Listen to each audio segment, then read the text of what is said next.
ಕುಂಭಮೇಳದ ಬೆಡಗಿ Mona Lisa ಮದುವೆಯಾದ ಈ ಫರ್ಮಾನ ಖಾನ್ ಯಾರು ಮತ್ತು ಇವರು ಮಾಡ್ತಾ ಇರೋದಾದ್ರೂ ಏನು? ಕುಂಭಮೇಳದ ಬೆಡಗಿಯನ್ನ ಪಟಾಯಿಸಿದ್ದ ಈ ಫರ್ಮಾನ ಖಾನ್ ಯಾರು?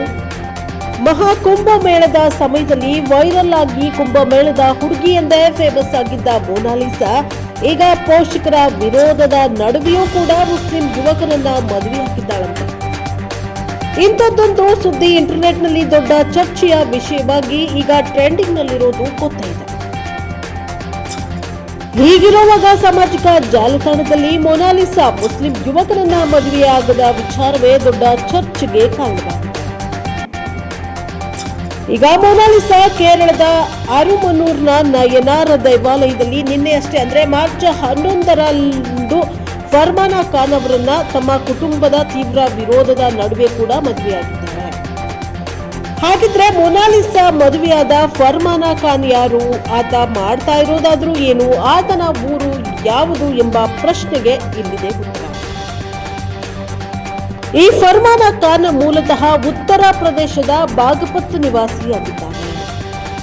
ಮೊನಾಲಿಸಾಳನ್ನ ಮದುವೆಯಾದ ಫರ್ಮಾನ ಖಾನ್ ಮೂಲತಃ ಉತ್ತರ ಪ್ರದೇಶದ ಬಾಗಪತ್ ನಿವಾಸಿಯಾಗಿದ್ದು ಆತನೋರ್ವ ನಟ ಹಾಗೂ ಮಾಡೆಲ್ ಆಗಿದ್ದಾನೆ. ಮಲಯಾಳಂ ಹಾಗೂ ಹಿಂದಿ, ತಮಿಳು ಸಿನಿಮಾಗಳಲ್ಲಿ ಈತ ನಟನೆಯನ್ನ ಮಾಡಿದ್ದಾನೆ. ಇನ್ನು ಮದುವೆ ಬಳಿಕ ಮಾಧ್ಯಮಗಳ ಜೊತೆ ಮಾತನಾಡಿದ ಮೊನಾಲಿಸಾ ತಾವಿಬ್ರು ಕಳೆದ 6 ತಿಂಗಳಿಂದ ಡೇಟಿಂಗ್ ಮಾಡ್ತಾ ಇದ್ರಂತೆ. ಆರಂಭದಲ್ಲಿ ಇವರು ಸೋಷಿಯಲ್ ಮೀಡಿಯಾ ಮೂಲಕ ಪರಸ್ಪರ ಸಂಪರ್ಕಕ್ಕೆ ಬಂದಿದ್ರಂತೆ. ನಂತರ ಸಿನಿಮಾ ಸೆಟ್ಗಳಲ್ಲಿ ಇವರು ಭೇಟಿ ಮಾಡ್ತಾ ಇದ್ರಂತೆ. ಅವರು ಹೇಳ್ಕೊಂಡಿದ್ದಾರೆ, ಸಿನಿಮಾ ಸೆಟ್ನಲ್ಲಿ ಭೇಟಿ ಮಾಡ್ತಾ ಇದ್ವಿ ಅಂತ ಹೇಳಿ. ಇನ್ನು ಮಲಯಾಳಂ ಸಿನಿಮಾ ನಾಗಮ್ಮದ ಮುಹೂರ್ತ ಕಾರ್ಯಕ್ರಮದಲ್ಲಿ ಇವರಿಬ್ರು ಪರಸ್ಪರ ಒಬ್ಬರನ್ನೊಬ್ರು ಭೇಟಿಯಾಗಿದ್ರಂತೆ. ಇನ್ನು ಈ ಸಿನಿಮಾವನ್ನ ಪಿ ಬೀನು ವರ್ಗೀಸ್ ಅವರು ನಿರ್ದೇಶನವನ್ನ ಮಾಡಿದ್ದಾರೆ. ಈ ಸಿನಿಮಾದಲ್ಲಿ ಫರ್ಮಾನ ಖಾನ್ ಅವರು ವಿಲನ್ ಪಾತ್ರದಲ್ಲಿ ಮಿಂಚಿದ್ರೆ ಮೊನಾಲಿಸಾ ಪ್ರಮುಖ ಪಾತ್ರದಲ್ಲಿ ಅಭಿನಯಿಸ್ತಾ ಇದ್ರು.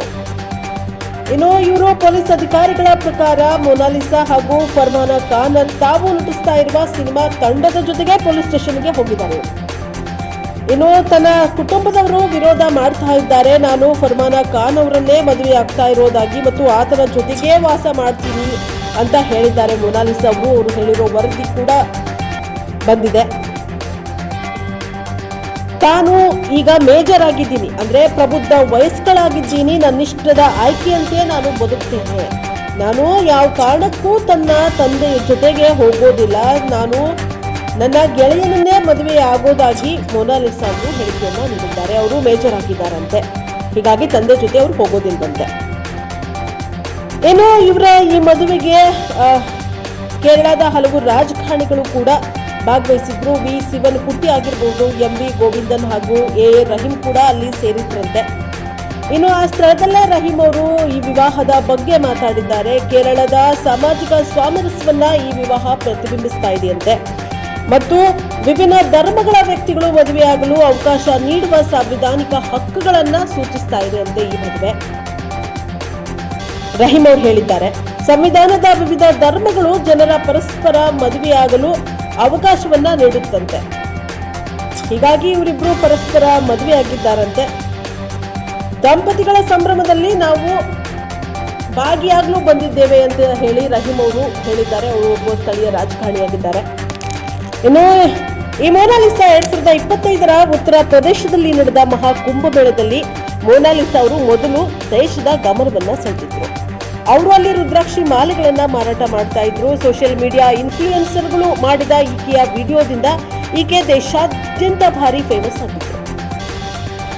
ಈಕೆ ದೇಶಾದ್ಯಂತ ಭಾರಿ ಫೇಮಸ್ ಆಗಿದ್ರಿಂದ ಈಕೆಗೆ ಸಿನಿಮಾಗಳಲ್ಲಿ ನಟನೆಗೆ ಅವಕಾಶ ಕೂಡ ಸಿಕ್ಕಿತ್ತು. ಜನ ನೀಡಿದ ಪ್ರಚಾರವೇ ಈಕೆಯನ್ನ ಇಲ್ಲಿವರೆಗೂ ಕೂಡ ತಂದು ನಿಲ್ಲಿಸಿದೆ.